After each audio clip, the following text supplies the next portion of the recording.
जय हिंद। 30 वर्ष का एक आदमी नीलेश तेलगड़े, गाड़ी चलाने वाला ड्राइवर, एक ब्राह्मण साधु महाराज जिनका नाम सुशील गिरी महाराज 35 साल के, और एक 70 वर्ष के वृद्ध व्यक्ति माननीय एक महाराज, एक साधु कल्प वृक्ष गिरी महाराज, इन तीनों की भीड़ ने मार मार के हत्या कर दी। आप सबको पता होगा। अभी देख लेना तुम, हिंदू मुस्लिम सिख ईसाई करने वाले इसमें आ जाएंगे। बहुत बड़े जहर है, बहुत बड़े नमक हराम है, बहुत बड़े हरामखोर लोग हैं जो किसी भी मॉब लिंचिंग में हिंदू मुस्लिम एंगल ढूंढने लगते हैं। ध्यान रखना, और जो भी इसकी बात करेगा इनसे बच के रहना।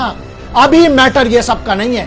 अब एक बात, सबसे बड़ा मेरा जो सवाल है ना, वो ये है उन लोगों से, कहां गए वे हिपोक्रेट्स? कहां गए वो लोग जो तख्ती वाली एक पूरी गैंग है जो खड़ी हो जाया करती थी? कहां गए वो ट्विटर पे वॉर चलाने वाले, युद्ध चलाने वाले? कहां गए वो लोग जो अफजल गुरु जैसा हरामखोर आतंकवादी मरता है, या बहुत बड़े बड़े आतंकवादी जब मरते हैं तब सालों को बड़ा सुरक्षित फील होने लगता है इस देश में? अब क्या हो रहा?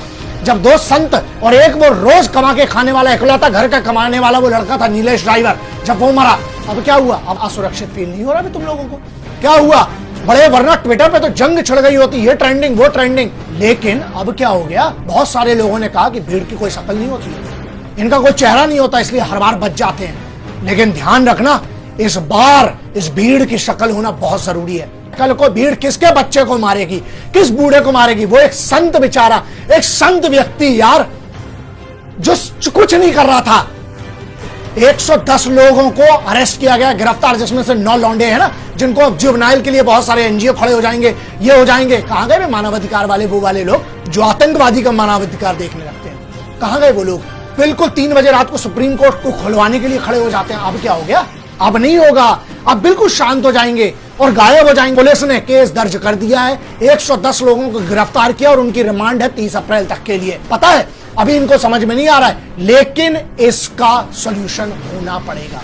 पब्लिक में जब एक संत को मारा जाता है, सुनो, मुझे ये हिंदू मुस्लिम वाली चीज से नफरत थी है और रहेगी। मैं आज पर कह रहा हूं, अच्छा, और रही बात मेरी, चाहे वो तबरेज अंसारी का मामला हो, चाहे वो चंदन गुप्ता का मामला हो, हर बार जब जब मॉब लिंचिंग हुई है, याद रखना, मेरे वीडियो उठा के देख लो, मैंने ये बात कही है, सिर्फ मुसलमान नहीं मर रहा है, सिर्फ हिंदू नहीं मर रहा है, यहाँ पर हिंदुस्तान मर रहा है, यहाँ पर हिंदुस्तान के कानून का डर मर रहा है, और वो इंसान के अंदर का ईमान मर रहा है जो पत्थर चलाते। इन लौंडों को तुम बच्चों में गिरोगे जो बूढ़ों को वहां पर मार मार के लाठियों से, हथियारों से उनको मार डाला? इसके लिए क्या कहोगे बे?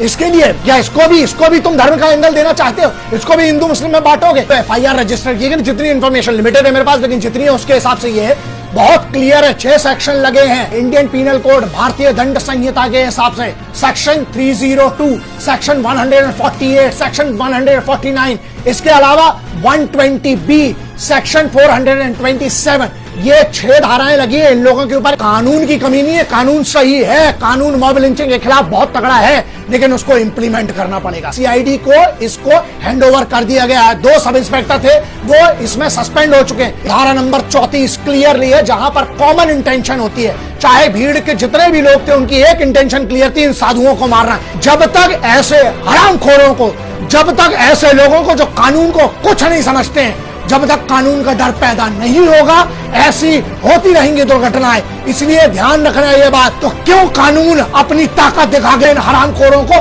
कम से कम फांसी की सजा नहीं दिलवा सकता?